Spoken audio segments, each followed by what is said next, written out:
We're very happy to have Bassam Eid, an exceptionally talented activist about whom we've had a great deal, to have him here this afternoon. He is now on a trip around the United States, establishing relations and talking about his field of concentration. He is the founder and director of the Palestine Human Rights Monitoring Group, which was founded only last year and already has established a name for itself and for its effectiveness in the occupied territories and including the liberated territories. Mr. Eid has worked with Bassam for 9 years and was their major 7 years, and he was their major researcher in connection with the violation of human rights of Palestinians. And those of you who are familiar with Bassam reports, you can assess the large contribution he made to that excellent effort. And he is the author of a number of works that are available in English and in Arabic on human rights in Palestine, which is the subject of this afternoon.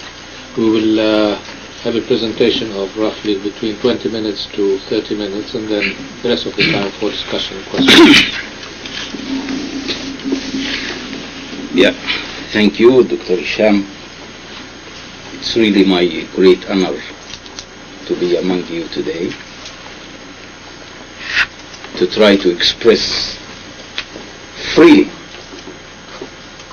my opinions, my thoughts, and my views without any limitations. As you know, we suffered for a long time from the Israeli occupation during the last 30 years.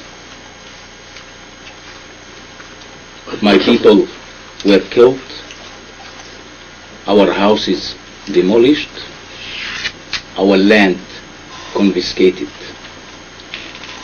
and some of my people even expelled to outside. And after the Oslo Agreement, we thought that the Palestinian Authority that we are going to receive is the authority which going to protect all of these rights violated by the occupation.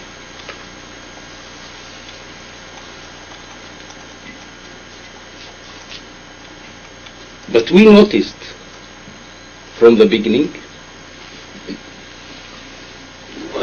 that the Palestinian Authority start practicing a very similar violations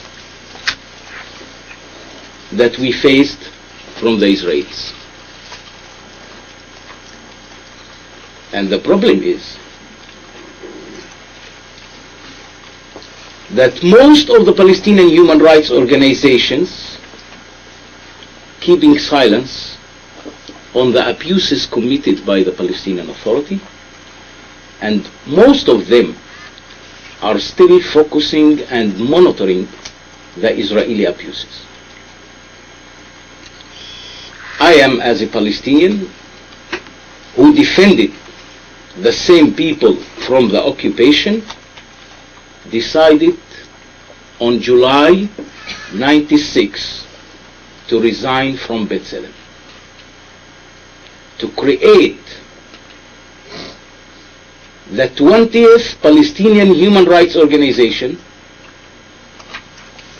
but to deal much more deeply and seriously by the violations committed by the Palestinian Authority.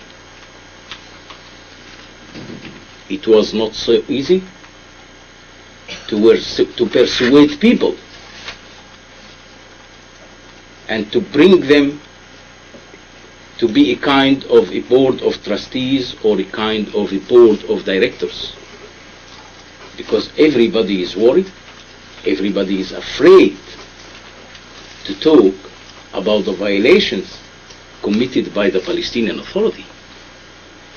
Tens of journalists arrested by the Palestinian Authority. 4 human rights activists arrested by the Palestinian Authority. Professors and academics arrested by the Palestinian Authority. Who else not arrested by the Palestinian Authority?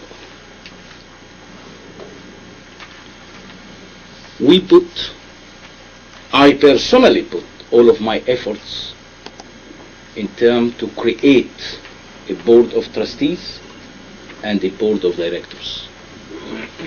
4 people from the Palestinian Legislative Council are members on our board of trustees. Among them is Dr. Haidar Abdul Shafi.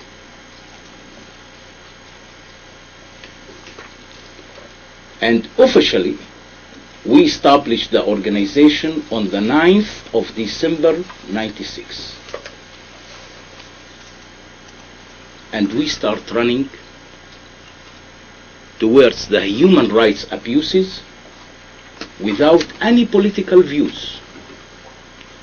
Just a pure human rights activity we are doing. And this is why some of the people are so surprised about the work that we are doing.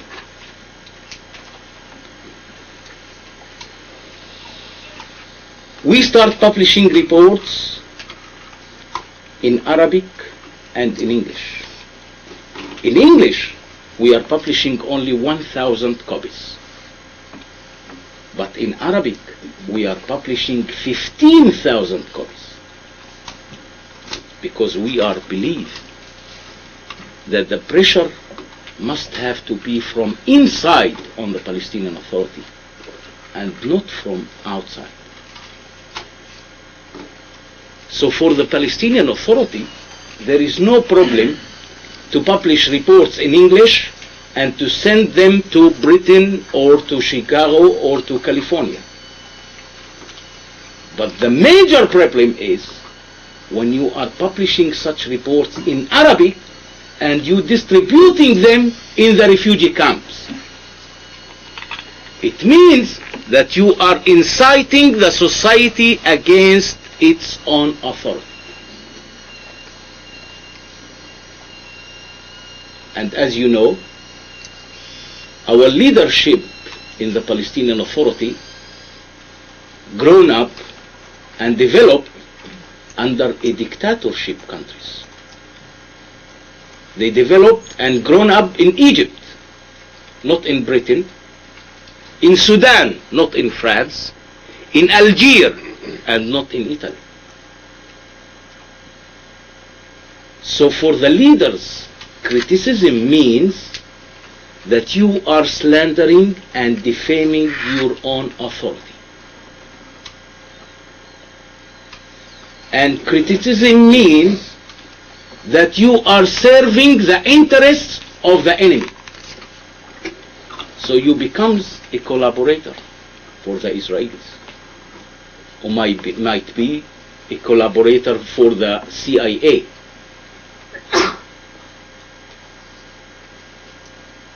They will never accept any kind of criticism.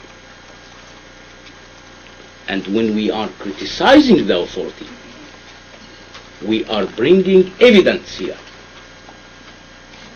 Our reports based on research, field research, on testimonies from the victims themselves, not from anybody else. We are living in the territories. We are not outside the authorities. We are not receiving information through the fax and the internet. We are feeling the suffering of the Palestinian people. Since the coming of the Palestinian Authority on May 94 until now, 19 Palestinians died in custody. As you know, after each case, the Palestinian Authority announced that a committee appointed to investigate the circumstances. But until now, we never heard about any conclusions or any recommendations of those committees.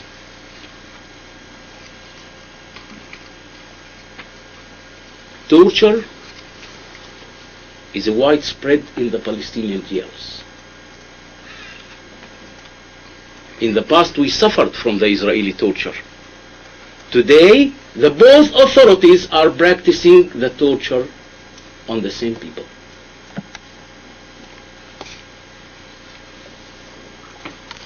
People who are living in Area B, the joint area between the Israelis and the Palestinian Authority, sometimes they arrested by the Palestinian Authority for 6 months without charges, without trial, and 1 week after they released, they arrested by the Israelis. So the rights of the Palestinians becomes today between the Israeli hammer and the Palestinian Authority rock. People kept in jail for more than 1 year without charges, without trial.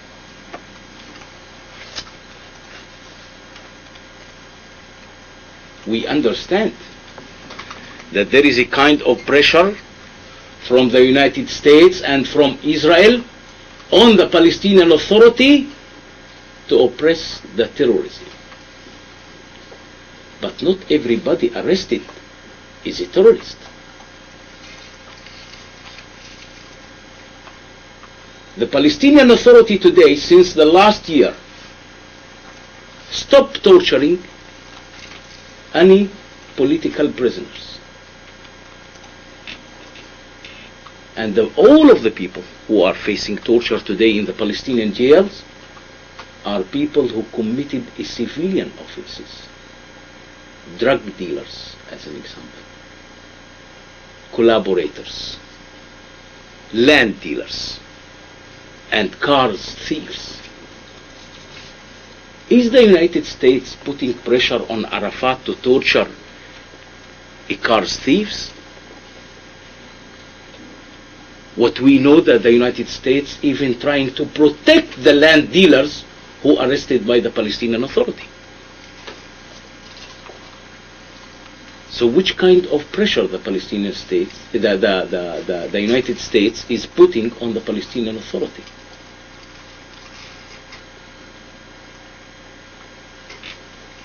We understand the miserable political situation which the Palestinian Authority is located in. But on the other side, the Palestinian Authority, even before it's coming to the territories, they committed themselves to respect the old standards and the old principles of the human rights. So why you are torturing today? Why you are giving the community the feeling that you are coming to the territories to protect the Israeli security and not to protect the Palestinian community rights?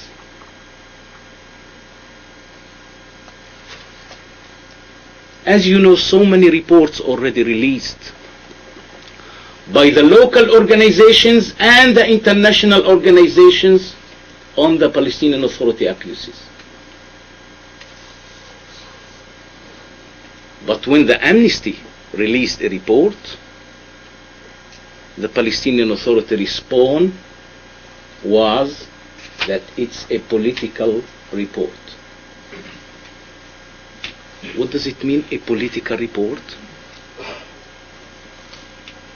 The Amnesty report is already based on the information that the Amnesty collected from the Palestinian human rights groups in Palestine.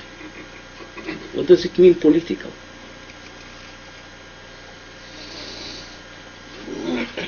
When the local human rights organizations releasing reports, so they alleged us as collaborators and people who are serving the Israeli right wings.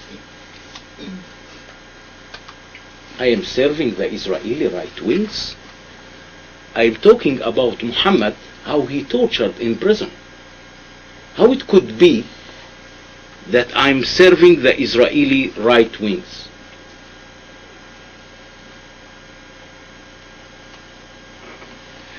The major problem is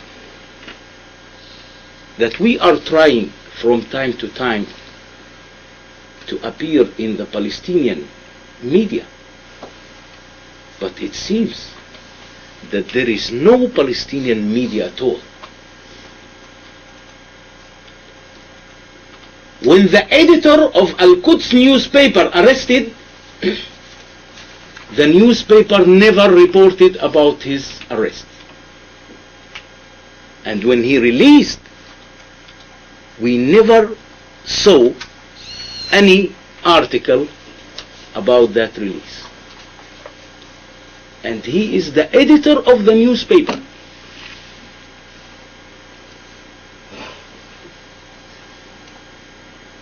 On May 97, a Palestinian journalist who arrived from Jordan for a visit to the liberated areas, and that journalist, his name is Majid Atiyeh, he sent a letter to the head of the Preventive Security Service, Mr. J.R. Jibril Rajub, and he asked for an interview for Al-Quds Al-Arabi newspaper. Jibril received the letter, and immediately he called the journalist that I agree to give you an interview and I'm waiting for you in my office in Jericho. Immediately the journalist went to Jericho to make the interview. Rajub asked him, what is your name? He said, Majid Atiyeh. Rajub asked him again, what is your name? Majid Atiyeh. You are working with Al-Quds Al-Arabi? Yes. You remember in 94 when you reported about me that I met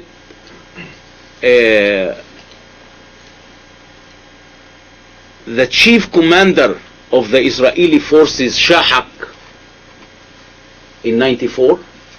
He said, yes, I reported about that. So he said, you don't know that that meeting was a confidential meeting? Who gave you the information about that meeting? He said, I have my own resources. He said, I know who are your resources. Your resources is the Jordanian security services. He said, no. He said, yes. You know who I am? He asked the journalist. The journalist said, yes, you are Jibril Rajub. He said, you know that I am leading the biggest security service in the country? He said, yes. He asked him, you know that I came from the biggest family in Hebron? He said, yes. He said, you know that I can kill you and I will get Arafat's blessing. The journalist was arrested 10 days in Jericho, and really he faced a terrible torture methods. We have the testimony, and this testimony we are also going to transfer it to the all international human rights organizations to report about that. We are talking about a journalist.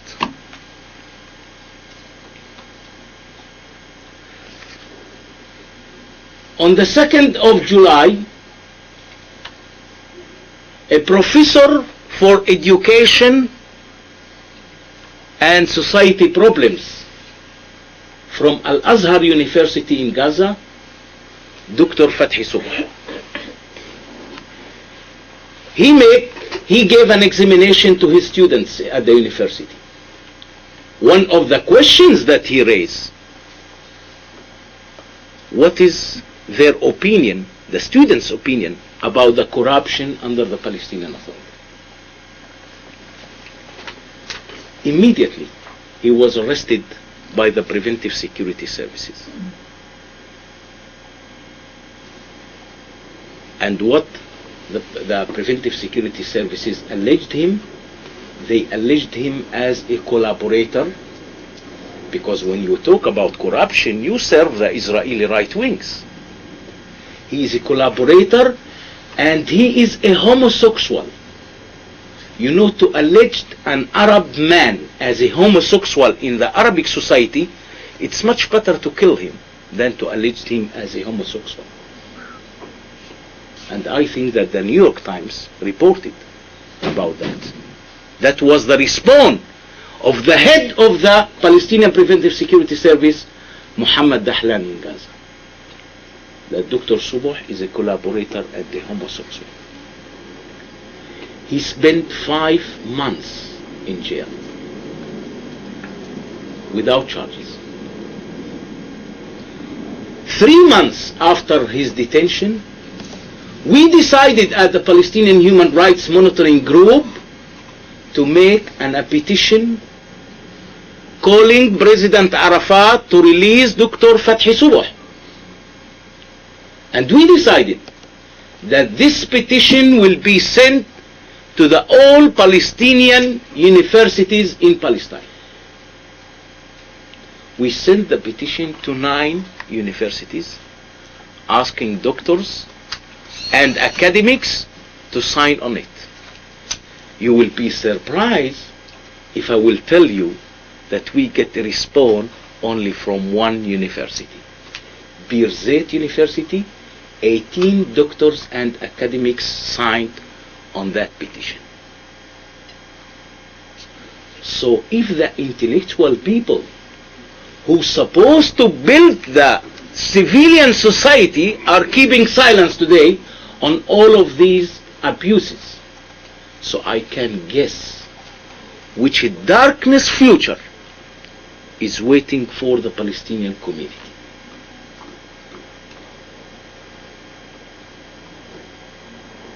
There is a kind of fear under the Palestinian Authority.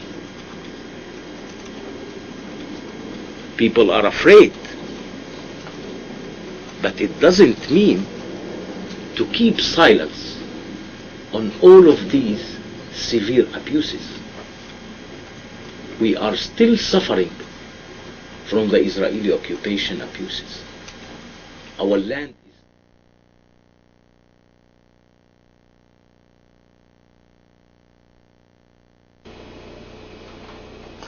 I'm Mark Bruzonsky, your host for this weekly program, Mideast Realities, and thank you for watching.